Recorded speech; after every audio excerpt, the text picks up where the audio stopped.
तो देखिए अब आइए, अब इसको ध्यान रखना है आपको, किस तरीके से इलेक्ट्रॉन प्रवेश करते हैं, ठीक है।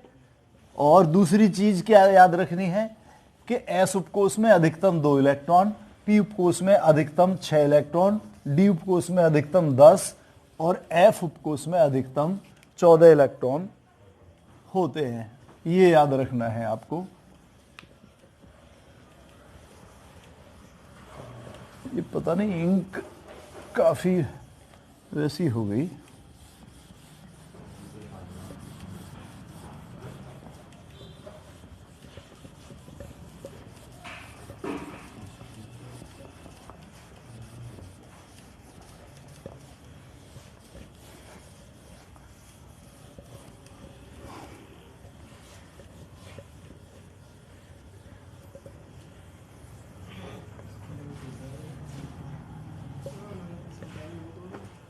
देखिए अब मैं आप लोगों को कुछ एग्जाम्पल करके बताता हूं।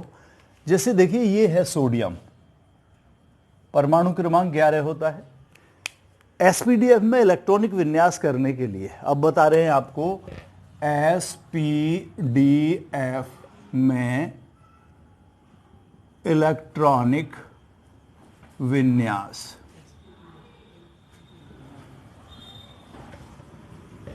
सोडियम जैसे परमाणु क्रमांक 11 है, तो सबसे पहले एसपीडीएफ में इलेक्ट्रॉनिक विन्यास करने के लिए क्या करेंगे, सिंपल इलेक्ट्रॉनिक विन्यास कर लेंगे।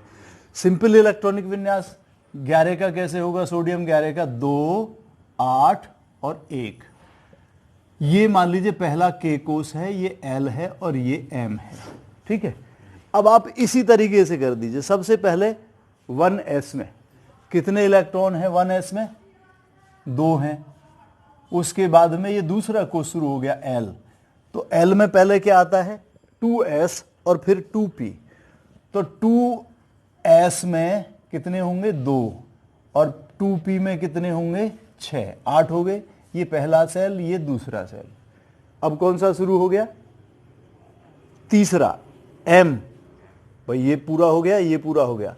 तीसरे में किस में आएंगे, सबसे पहले 3s में, तो 3s में कितने आएंगे, कितने आएंगे 3s में, मैक्सिमम तो 2 हो सकते हैं, लेकिन यहां एक ही इलेक्ट्रॉन है तो एक ही कर देंगे हम, 3s1। ये इसका इलेक्ट्रॉनिक विन्यास हो गया, समझ आ गया। अब जैसे मान लीजिए मैग्नीशियम है, मैग्नीशियम 12 है, सिंपल इलेक्ट्रॉनिक विन्यास कर लेंगे 2, 8, 2। तो उसी तरीके से करेंगे। सबसे ये पहला कोष है तो पहले के s में आएंगे 2 इलेक्ट्रॉन, ये दूसरा कोष है तो दूसरे के s में 2 इलेक्ट्रॉन और दूसरे के p में 6 इलेक्ट्रॉन। ये पहला सेल हो गया और ये दूसरा सेल हो गया। तीसरे सेल में कितने हैं 2, तो अब तीसरे के s में आएंगे। सबसे पहले यहां पर देखिए कितने होंगे 2, जितने हैं यहां पर, तो ये हो गया 3s2। अब जैसे मान लीजिए एल्यूमिनियम है 13 है, तो 2, 8 और 3, ये इलेक्ट्रॉनिक विन्यास हुआ। तो क्या करेंगे 1s2, 2s2 और 2p6, ये पहला सेल, ये दूसरा सेल। अब देखिए तीसरा सेल है तो तीसरे के s में आएंगे, तीसरे के s में अधिकतम कितने आ सकते हैं 2 इलेक्ट्रॉन, तो जबकि हैं यहां कितने 3, तो एक बच गया, तो उसको किस में जाएगा 3p में, तो 3p1। ये इसका ऐसे इलेक्ट्रॉनिक विन्यास हो गया, समझ आ गया। मान लीजिए सिलिकॉन है, परमाणु क्रमांक 14, तो सिलिकॉन 14 का 2, 8 और 4 इस तरीके से हुआ। तो कैसे करेंगे 1s2, 2s2 और 2p6, पहला सेल दूसरा सेल। ये अंडरलाइन इसलिए कर रहा हूं ताकि आपको समझने में आसानी रहे। 2-4 बार करेंगे अपने आप ही अच्छा हो जाएगा आपको। अब देखिए तीसरे सेल में, तीसरे में किस में आएगा, सबसे पहले 3s2, अब 2 इलेक्ट्रॉन बच गए तो 3p2, इस तरीके से, समझ आ गया। मान लीजिए फास्फोरस है, फास्फोरस 15 है, तो सिंपल इलेक्ट्रॉनिक विन्यास 2, 8, 5। अब कर दीजिए आप, चाहे पहले सेल में कितने हैं 2, तो 1s2, दूसरे में 8 है तो 2s2 और 2p6, 6। तो ये पहला सेल हो गया और ये दूसरा सेल हो गया। तीसरे सेल में कितने हैं? 5 इलेक्ट्रॉन। तो तीसरे में सबसे पहले आएगा 3s में 2 इलेक्ट्रॉन, कितने बच गए? 3। तो 3p3, ये तीसरे सेल में हो गया। मान लीजिए सल्फर 16 है, तो सिंपल इलेक्ट्रॉनिक विन्यास हो गया 2 8 6।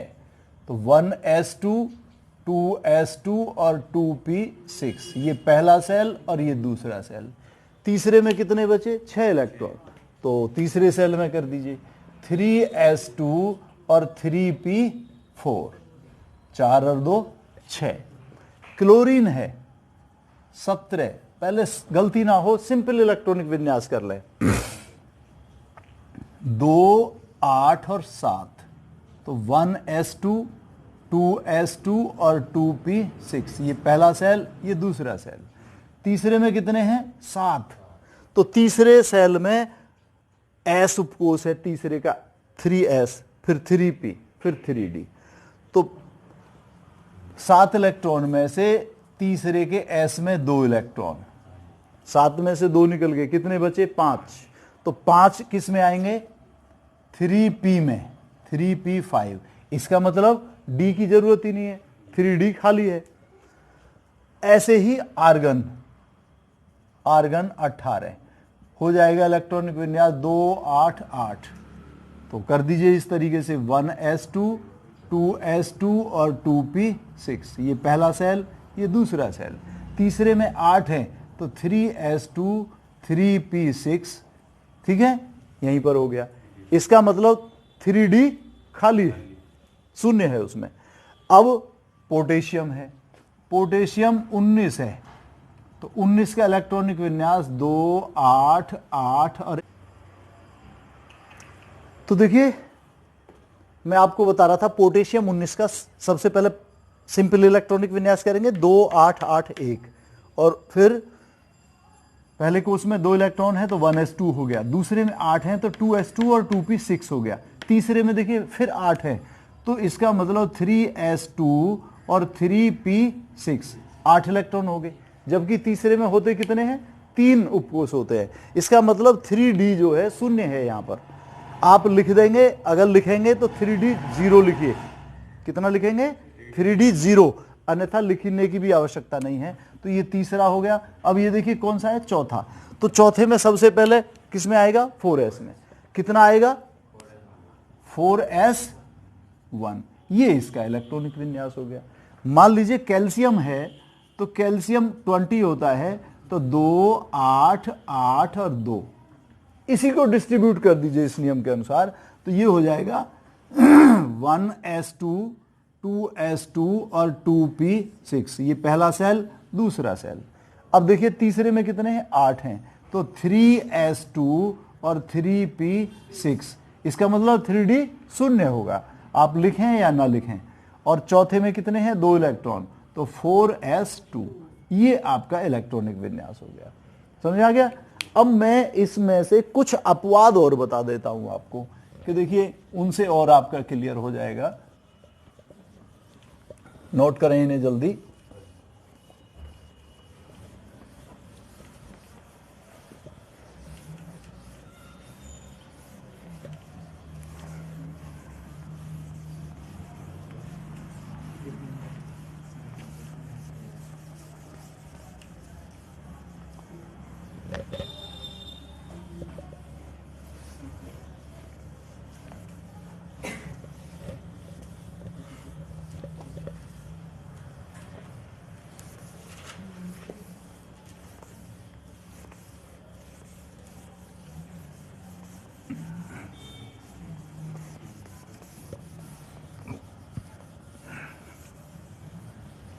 देखिए अपवादों में एक तो क्रोमियम 24 2 8, इसका जो सही इलेक्ट्रॉनिक विन्यास होता है वो 2 8 13 1 होता है, 2 8 13 1, जबकि बोहरबरी के अनुसार 2 8 12 2 होता है। तो सही इलेक्ट्रॉनिक विन्यास क्या है? 2 8 13 1। तो सबसे पहले आप किसी का भी एसपीडीएफ में इलेक्ट्रॉनिक विन्यास करने के लिए सिंपल इलेक्ट्रॉनिक विन्यास लिख लीजिए सही सही। ये अब कैसे हो जाएगा, पहले सेल में 2 हैं तो 1s2, दूसरे में 8 हैं तो 2s2 2p6, ये पहला सेल ये दूसरा सेल। अब देखिए तीसरे में कितने हैं, 13 हैं तो 3s2 3p6 कितने हो गए 8, कितने बचे 5 तो 3d5, ये हो गया तीसरा सेल। चौथे में कितना है 1 इलेक्ट्रॉन तो 4s1, ये इसका इलेक्ट्रॉनिक विन्यास हो गया। समझ आ गया। तो सिंपल इलेक्ट्रॉनिक विन्यास कर लीजिए तो आपसे गलती नहीं होगी। इसी तरीके से कॉपर 29, इसका बोहरबरी के अनुसार तो है 2 8 17 2, लेकिन जो सही इलेक्ट्रॉनिक विन्यास है वो है 2 8 18 1। सही इलेक्ट्रॉनिक विन्यास करें सिंपल और उसको फिर एसपीडीएफ में परिवर्तित कर दें तो ये हो जाएगा 1s2 2s2 और 2p6, ये पहला सेल ये दूसरा सेल। तीसरे में कितने हैं 18, तो आप करेंगे 3s2 3p6 और 3d10। देखिए 10 और 6 16 और 2 18, ये तीसरा सेल हो गया। ये चौथे में कितना है 1 इलेक्ट्रॉन तो ये हो जाएगा 4s1। ये तो कुछ 2-4 बार में आप अंडरलाइन कर देंगे या ऐसे भी लिख सकते हैं इनके नीचे। ये पहला के कोश है, ये एल है, ये एम है और ये एन है, या ऊपर लिख सकते हैं, यहां पर लिख सकते हैं के एल एम और एन, ताकि गलती की गुंजाइश नहीं रहे। अब इसमें आगे भी देखेंगे, जब हम आपको आप बाहु प्रिंसिपल पढ़ाएंगे तो इसमें भी थोड़ा सा परिवर्तन करना पड़ता है, बताएंगे आगे चल के। यहां तक केवल ऐसे ही समझिए अब, तभी भ्रांति दूर होगी। इसके अलावा देखिए एक अपवाद और है सिल्वर 47, इसका सिंपल इलेक्ट्रॉनिक विन्यास है 2 8 18 17 2। ये बोहरबरी के अनुसार है, लेकिन इसका सही इलेक्ट्रॉनिक विन्यास है 2 8 18 18 1। तो जो सही इलेक्ट्रॉनिक विन्यास है वो ही करेंगे, 2 8 18 18 1, ये इसका सही इलेक्ट्रॉनिक विन्यास है। तो अब इसको कर दीजिए आप, ये पहला के एल एम एन ओ, तो करेंगे 1s2 2s2 और 2p6, ये पहला सेल ये दूसरा सेल।